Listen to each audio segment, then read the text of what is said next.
ఆరాధ్య 30వ భాగం. కళ్యాణమ్మ ఫోన్లో ధైర్యం చెప్పినప్పటి నుండి ప్రశాంతంగా ఉంది శార్వాణి. ఆఫీస్కెళ్లాలని రెడీ అవుతున్న భర్తతో నేను హేమంత్ దగ్గరికి వెళ్తున్నాను, వాడిని చూసి చాలా రోజులైంది అంది. ఆయన ఆఫీస్కెళ్తూ వెళ్ళి అటే ఉండకుండా త్వరగా ఇంటికి రా అన్నాడు. ఆయన హేమంత్ గురించి వేరే వాళ్ళు వినేటట్లు ఏమీ చెప్పొద్దంటాడు. అంతేకాని ఆమెను కొడుకు దగ్గరికి వెళ్ళొద్దని మాత్రం చెప్పడు. అదొక్క ఆనందమే మిగిలింది శార్వాణికి. అత్యంత విషాదం ఏమిటంటే హేమంత్ బ్రతికి ఉన్నాడని బంధువుల్లో ఇంతవరకు చెప్పలేదు. చెబుదామని ఆమె భర్తను బ్రతిమాలింది. వినకపోతే కోప్పడింది. అలా చెప్పడం అంటూ జరిగితే నువ్వు నన్ను మర్చిపోవాలి అన్నాడు. బంధువులతో చెప్పకపోయినా పర్వాలేదు, కనీసం మీరైనా హేమంత్ని చూడండి, మాట్లాడండి అంది. అతను చూడలేదు, మాట్లాడలేదు. హేమంత్కి తండ్రిని చూడాలని ఉన్నా తల్లి చెప్పింది విని షాక్ అయ్యాడు. ఇక అప్పటి నుండి హేమంత్ తండ్రిని కలుస్తానని ఎప్పుడూ అడగలేదు. ఉపేంద్ర ఆఫీస్కి వెళ్ళాక శార్వాణి ఆఫీస్కి లీవ్ పెట్టింది. ఇప్పుడు టైం 10 గంటలు దాటింది. ఒకసారి కాశీరెడ్డి ఆంటీ, హేమంత్కి నెయ్యితో తయారు చేసే జీడిపప్పు హల్వా అంటే చాలా ఇష్టం. వీకెండ్లో నేను హేమంత్ మా ఊరు వెళ్తే మా మమ్మీ కంపల్సరీగా ఆ స్వీట్ చేసి పెడుతుంది అనటం గుర్తొచ్చి హేమంత్ కోసం జీడిపప్పు హల్వా తయారు చేసుకుంది. దాన్ని రోజు తన ఆఫీస్కి తీసుకెళ్లే లంచ్ బాక్స్లో పెట్టుకుని హేమంత్ దగ్గరికి వెళ్ళింది. అతను ఇంట్లో లేడు, డోర్ లాక్ చేసి ఉంది. ఎక్కడికి వెళ్ళి ఉంటాడు? మొన్న ఫోన్ చేసినప్పుడు ఆఫీస్లో తన షిఫ్ట్ మారిందని, ఇప్పుడు మధ్యాహ్నం 2 గంటలకి వెళ్తున్నానని చెప్పాడు. ఆమె ఇంట్లో ఉన్నప్పుడు హేమంత్కి ఎక్కువసార్లు ఫోన్ చేసినా, ఎక్కువసేపు మాట్లాడినా భర్త ఊరుకోడు. అందుకే ఎప్పుడైనా ఆమెకు హేమంత్తో మాట్లాడాలనిపించినప్పుడు ఆఫీస్కి వెళ్ళి ఫోన్ చేసి మాట్లాడుతుంది. ఎలాగో ఈ టైంలో ఇంట్లోనే ఉంటాడు కదా అని ఫోన్ చేయకుండానే వచ్చింది. అక్కడే నిలబడి ఆమె మొబైల్ నుంచి హేమంత్కి కాల్ చేసింది. వెంటనే హేమంత్ ఆమె కాల్ని లిఫ్ట్ చేసి హలో అమ్మా అన్నాడు. ఎక్కడున్నావు హేమంత్? ఆతృతగా అడిగింది శార్వాణి. ఇప్పుడే ఇంటికి వెళ్తున్నానమ్మా. ఇవాళ నేను అనాథాశ్రమానికి వెళ్ళాను. అక్కడికి ఎందుకు వెళ్ళావు? నేను వచ్చాక చెప్తాను. నేను నీ దగ్గరికే వచ్చాను హేమంత్. నువ్వు లేవు, రావటానికి లేట్ అవుతుందేమో. ఇంటికెళ్ళనా? వద్దమ్మా ఉండు, నేను గేట్ దగ్గరే ఉన్నాను, లోపలికి వస్తున్నాను అంటూ ఫోన్లో మాట్లాడుతూనే తల్లి దగ్గరికి వచ్చాడు. హేమంత్ లాక్ తీయగానే శార్వాణి లోపలికి వెళ్ళి కూర్చుని రా హేమంత్ కూర్చో అంది. అతను లోపలికి వెళ్ళి షూస్ విప్పుకుని ఓ పక్కన పెట్టి తల్లికి ఎదురుగా కూర్చున్నాడు. ఆమె తెచ్చిన జీడిపప్పు హల్వా ఉన్న బాక్స్ ఓపెన్ చేసి స్పూన్తో కొంచెం కొంచెం తీసి కొడుకు నోట్లో పెట్టింది. హేమంత్ తింటూ ఏదో ఆలోచిస్తున్నాడు. సడన్గా అమ్మా, స్వీట్ చాలా బాగుంది, నాన్న తిన్నాడా అన్నాడు. ఆమె చిత్రంగా చూసి మీ నాన్న అంటే ఎందుకురా నీకింత ప్రేమ? సందర్భం కాకపోయినా కల్పించుకుని మరీ అడుగుతావు. నువ్వు ఈ కాలంలో పుట్టాల్సిన వాడివి కావు. రోషావేషాలకు కోపతాపాలకు అతీతంగా పుట్టావు అంది. కొడుకు వైపు సంతృప్తిగా చూసింది. తండ్రి అంటే ఎవరికైనా ఉంటుంది కదమ్మా ప్రేమ. నీకు లేదా మీ నాన్నంటే? తాతయ్య లేకపోయినా తాతయ్య గురించి కథలు కథలుగా చెప్పేదానివి. ఆ కథలు నాకు సరిగ్గా గుర్తులేవనుకో. అప్పట్లో బాగా చిన్నవాడిని కదా అన్నాడు. చిన్నవాడివైనా నీకన్నీ గుర్తున్నాయి హేమంత్. నీకు ఉన్నన్ని జ్ఞాపకాలు నాకు లేవు. నేను అన్నీ మర్చిపోయాను. అయినా నువ్వు నా పెంపకంలో పెరగలేదు కదా, ఎలా ఉంటావో ఏమో అని భయపడ్డాను. కానీ నేను అనుకున్న దానికి ఇప్పుడు నువ్వు కనిపిస్తున్న దానికి చాలా తేడా ఉందిరా అంటూ సంతోషంగా లేచి ఫ్రిడ్జ్ దగ్గరికి వెళ్ళి గ్లాస్ నిండా కూల్ వాటర్ తెచ్చి కొడుకు ఇచ్చింది శార్వాణి. ఎక్కడ పెరిగినా ఎక్కడ ఉన్నా నా ఒంట్లో ఉండేది నీ బ్లడ్డే కదమ్మా అంటూ మళ్ళీ ఆలోచనలో పడ్డాడు హేమంత్. హేమంత్ వైపు నిశ్చితంగా చూసి ఏంటి హేమంత్ ఆలోచిస్తున్నావు? అనాథాశ్రమానికి ఎందుకెళ్ళావు? సాగరెడ్డి హైదరాబాద్ వచ్చాడని తెలిసి వెళ్ళానమ్మా. సాగరెడ్డి ఎవరు హేమంత్? సాగరెడ్డి నేను ఒకే అనాథాశ్రమంలో ఉండి పెరిగాం.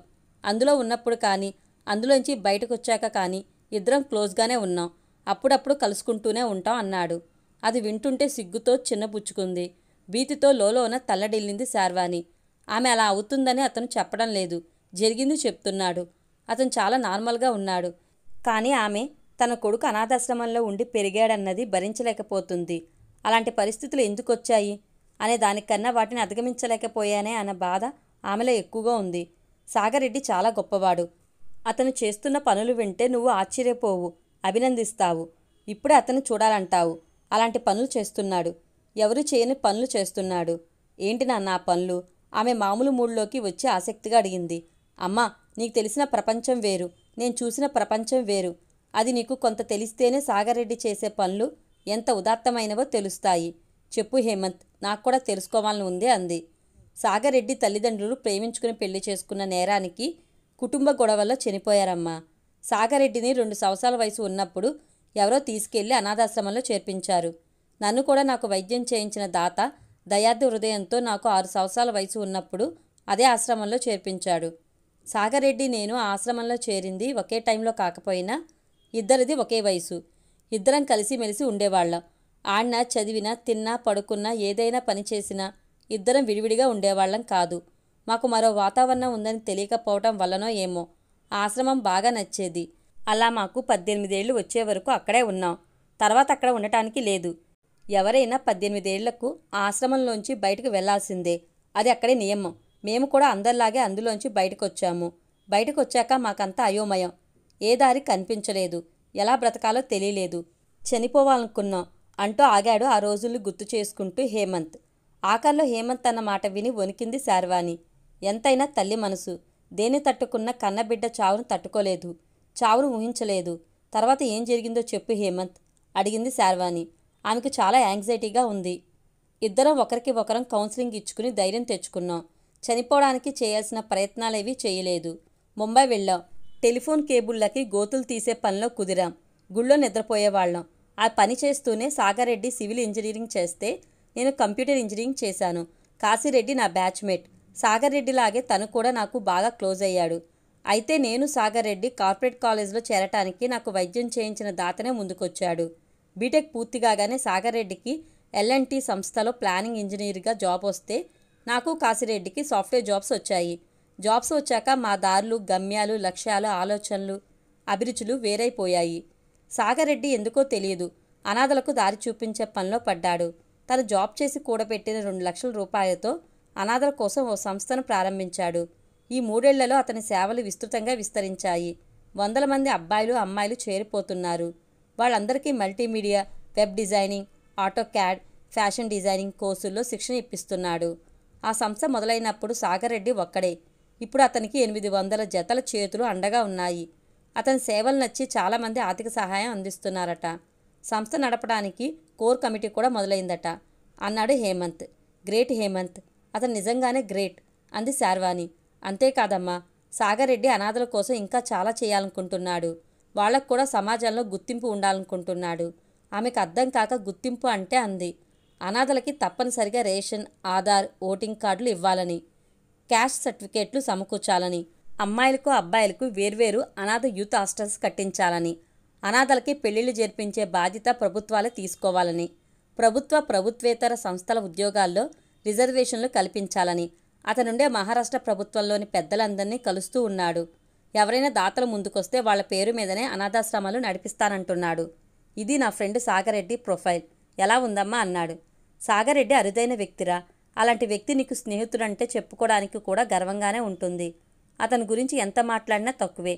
కానీ మాట్లాడుకోవాలి. అక్కడక్కడ అతని గురించి చెప్పుకోవాలి. ఎవరైనా దాతలవి వింటే సాయం చేయడానికి ముందుకొస్తారు. నేను కూడా మా ఆఫీసులో నాకు తెలిసిన వాళ్ళకి చెప్తాను అంది.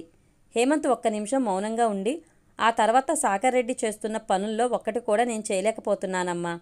అతనిలాగే నేను సంపాదించాను. కానీ నేను సంపాదించిన ప్రతి రూపాయిను నా పెళ్లి రిసెప్షన్ కోసం, ఆరాధ్య నగల కోసం వాడాను. ఇంకా సరిపోక బయట కూడా కొంత డబ్బు తెచ్చాను. ఇదంతా ఆరాధ్య కోసం, ఆరాధ్య మీద ఉన్న ప్రేమ కోసం చేశాను. అతను నేను ఇద్దరం పెట్టింది ఖర్చే. కానీ అతను పెట్టిన ఖర్చులో తృప్తి ఉంది. ఎందరో అనాథలకు రక్ష ఉంది. నేను పెట్టిన ఖర్చులో ఏదీ లేదు అన్నాడు. ఆమె ఎటూ మాట్లాడలేక మౌనంగా ఉంది. సాగర్రెడ్డి నన్ను రిజిస్టర్ మ్యారేజ్ చేసుకోమని అడ్వైజ్ ఇచ్చాడు. కానీ పెళ్ళంటే ఇలా ఉంటుంది, ఇలాగే ఉండాలి. అనాథల్లా రిజిస్టర్ మ్యారేజ్ వద్దు అని ఆరాధ్య అన్నప్పుడు నేను నిజంగానే అనాథలాగా అనాథాశ్రమంలో పెరిగానన్నది కూడా ఆ క్షణంలో నాకు గుర్తు రాలేదు. ఆడంబరాలకు పోయాను. ఆరాధ్య చెప్పే ప్రతిదీ ఫాలో అయ్యాను. అనాథల కోసం ఏమీ చేయలేకపోయాను. సాగర్రెడ్డి ఎక్కడా, నేనెక్కడా? అతనేమో అనాథ పిల్లల కోసం ఖర్చు పెట్టి అన్నగా ఎదిగితే, నేనేమో ప్రేమించిన అమ్మాయి కోసం అప్పులు చేసి ఏ సుఖం లేకుండా మనశ్శాంతి పోగొట్టుకున్నాను అన్నాడు. నువ్వు ఇలాగే ఆలోచిస్తుంటే నీకు ఇప్పుడున్న మనశ్శాంతి కూడా ఉండదు. సాగర్రెడ్డిని మెచ్చుకో, తప్పులేదు. అతను మెచ్చుకోదగిన వ్యక్తే. కానీ అతనితో నిన్నెందుకు నువ్వు పోల్చుకుని చూసుకుంటావు? అతను దైవాంశలో పుట్టిన వ్యక్తి అయి ఉంటాడు. అందుకే అలాంటి పనులు చేస్తున్నాడు. నువ్వేమైనా దైవాంశలో పుట్టావా? నేను ఇలా అంటున్నాను, బాధపడుకు హేమంత్. మన అందరం కూడా మానవ మాత్రులం. మనం చేయాల్సిన పనులన్నీ ముందే దేవుడు రాసిపెట్టి భూమి మీదకు వదులుతాడు. ఆ పనులు మాత్రమే మనం చేస్తాం. కానీ మనం చేసే పనుల్లో ధార్మికత ఎంత ఉంది, చేతకానితనం ఎంత ఉంది, అధర్మం ఎంత ఉంది అన్నది చూసుకోవాలి. అంతేకాని సరదాలను, కుటుంబాన్ని వదులుకుని అక్కడక్కడ వెలుగురేఖల్లా కనిపించే వ్యక్తులతో కంపేర్ చేసుకుని బాధపడవద్దు. నువ్వు చేసిన పనులు కూడా మంచివే. ఫలితాలు ఏ రూపంలో వచ్చాయి అన్నది మన కర్మ సిద్ధాంతాన్ని బట్టి ఉంటుంది. అందుకే నీ జాతకం ఎలా ఉందో ఒకసారి చూపిస్తాను. నువ్వు పుట్టిన తేదీ నీ దగ్గరేమైనా ఉంటే ఇవ్వు. హేమంత్ స్వల్పంగా నవ్వి, చదువుకున్న దానివి, నీ కొడుకు పుట్టినరోజు నీ దగ్గర లేదా అమ్మా అన్నాడు. ఆమె మామూలుగానే లేదురా, అందుకే అడుగుతున్నాను, ఉంటే ఇవ్వు అంది. ఉందేమో చూస్తాను అంటూ అతను లేచి గోడకు ఉండే ర్యాక్ దగ్గరికి వెళ్ళాడు. కొడుకు అటు తిరిగి ర్యాక్ ముందు నిలబడి ఉంటే అతన్నే చూస్తూ వీడికి అంతా వాళ్ళ తాతయ్య టీవీనే వచ్చింది అని మనసులో అనుకుంది. హేమంత్ ఆ ర్యాక్లో కొద్దిసేపు వెతికి ఓ ఫైల్ పట్టుకుని వచ్చాడు. తల్లికి ఎదురుగా కూర్చుని ఆ ఫైల్లోంచి ఓ ల్యాబ్ రిపోర్ట్ని బయటకు తీశాడు. దాన్ని ఆమెకు చూపిస్తూ, ఇందులో నా రియల్ డేట్ ఆఫ్ బర్త్ ఉందమ్మా, స్కూల్లో ఇది రాయలేదు, మేమున్న అనాథాశ్రమంలో వాళ్ళకి తోచిన డేటు వాళ్ళు వేసుకున్నారు అంటూ దాన్ని ఆమె చేతికి ఇచ్చాడు.